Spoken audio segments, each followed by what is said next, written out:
more snacks, more snacks, more snacks. COVID starts, we're in lockdown and we're literally just binge eating at home, smoking and everything. Stress, sleepless night, and this was related to COVID, and I worked in a homeless shelter at this point, and so I was helping this homeless guy and everything, so that was very stressful. Poor food, poor food, poor food. Testosterone must have been so tanked. Now I'm sleepless, I'm stressed, I'm still eating shit food, sugar. At this point we start like drinking wine and stuff. And if I'm gonna be honest to you, I'm 21 years old at this point. I should be fit and healthy. I should have, high testosterone. Quite frequently, my dick didn't work. Very often when it was time to have sex, it was always a little bit of a struggle. And that was definitely not just because of testosterone. I think it was hugely because of my own mental health as well. And if you're overthinking when you're about to have sex, that's definitely not going to help. But I was eating the kind of diet which was literally making my pee-pee softer. Imagine that as a young man.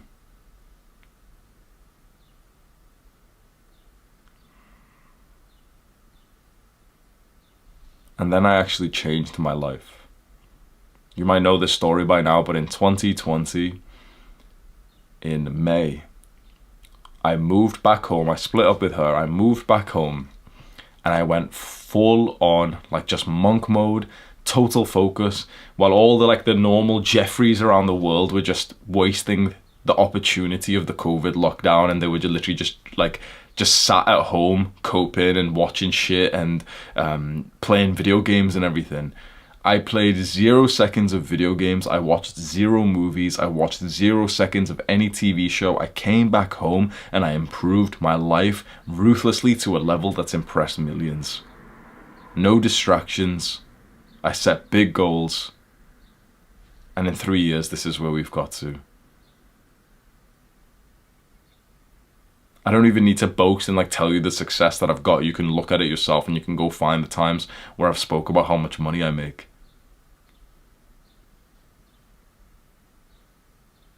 A big part of this was my diet.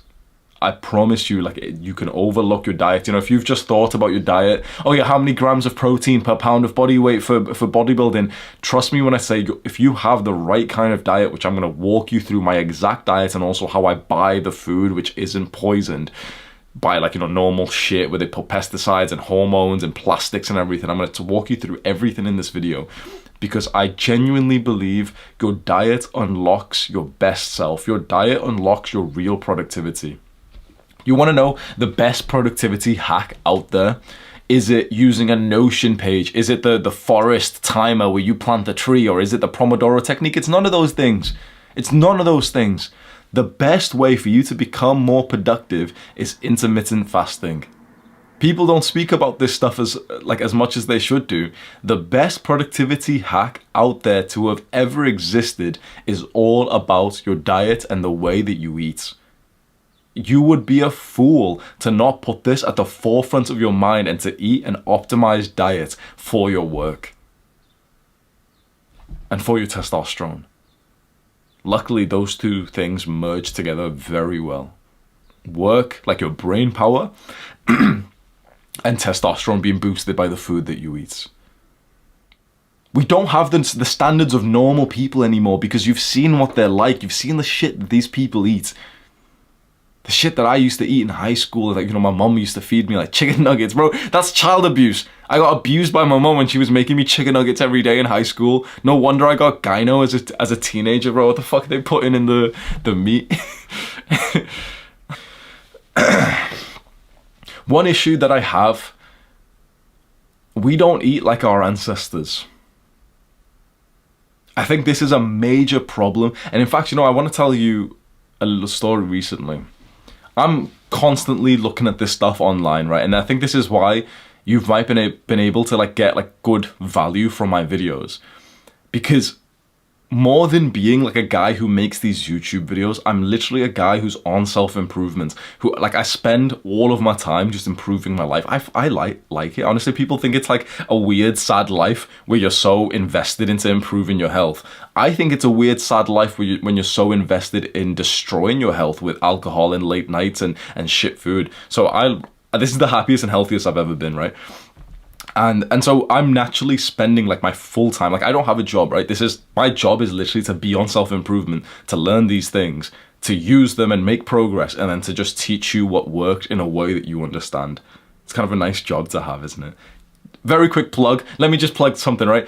If you're interested in that business model where I'm on self-improvement full time, I just improve my life, learn what really works, and then teach you what works. This exact business model is what I teach inside of Adonis School. It's the top link in the description. Sorry for the plug, but it's just for any entrepreneurs out there. This is a fantastic, beautiful business model. Think about, for the last few years, my full-time job has been to be on self-improvement. That means that I can go out there and really like investigate the things that improve your testosterone, like the ones that really, really help. And I can come to you, like, and not just testosterone, but, you know, every area of life, and then come to you with like a distilled, synthesized plan that you can just take. I've spent, you know, hours and hours, tens of hours on this topic, maybe close to 100 hours on the topic of testosterone and sperm, and you know, your diet for testosterone, your exercise for testosterone, the mindset, all these things, and I can put it into like a 2-hour video for you. You know, I track my sleep and everything. This is the Whoop band. But one of the things is that since I'm quite extreme with this, I've been trying to get my family onto this, and my mum has been the hardest person because she's a little bit stubborn when it comes to things like of cooking. So, you know, I'll mention something that she shouldn't be using anymore. Like she'll literally use like seed oils, like sunflower oil or anything for the eggs and stuff, and, you know, it'll be heated as well. And for me, obviously, we use like the normal, healthy, full-fat butter. And she's always been a bit harder to convert into like the recent, you know, like the health things that I'm learning. Apart from recently, and there was this one moment when she's making my eggs, and she already knows, like, so she makes my 6 eggs or 8 eggs every single day for me. I have 8 eggs a day, by the way. We'll explain why that's like literally such an easy testosterone hack soon. But she makes my 8 eggs, uses the full fat butter. She knows exactly which one to buy because even some of the full fat butters still have rapeseed oil and all this other bullshit in, so she knows exactly the one that I eat, and she'll particularly go and buy that for me. And I'd just say to her, like, you care about your health, don't you? And she almost looks a little bit guilty, but she goes like, yeah, like, you know, I watch those like doctor shows on TV and stuff. I was like, then why don't you start to eat more like me? You want to improve your health, don't you? And then straight away, she's like, for the first time ever, she starts getting enthusiastic, and she was like, yeah, like, we shouldn't be eating these other things. And she points towards like the oils that she usually cooks food in, seed oils and all this other just like dirty shit, which, you know, like, it's just what, like, chances are your parents probably use the exact same thing because they've been fed the lie that they should use plant oils, you know, like a plant butter. In the UK, we have this scam company which is called like Flora or some shit. It's like, I can't believe it's not butter or some bullshit like that, where it's literally just made with like seed oils, but it looks like it's butter, but it's not, because it's just made with fucking like oils that are actually bad for you. And I start to tell her that, and it's this one question that changes it all. You know, we're talking about the modern day where, like, you know, fat doctors are telling you not to eat butter and everything, fucking fat doctors. And I just say to her, like, were your parents healthy? And she goes, yes. You know, my father, even when he was really, really old, he used to walk around like this. You know, she's like imitating him. He used to walk around like this, like, you know, he was like healthy. He had good posture and everything, and my mother and everything. And both of them have passed away. And I said, well, what did they eat? Did they use that? And I'm pointing to like this plastic carton of sunflower oil. No, they used ghee. They use like the real natural stuff. Ghee is like, you can almost say it's like an Asian, like South Asian butter. Ghee, all the brown people watching this are like, oh, Hamza ne ghee ke? Oh, la, la. Ghee is like a brown person butter. In the UK, you have, in white countries, you have butter. In brown countries, we have ghee. It's kind of, like, you can say it's kind of similar. You use it for the same things.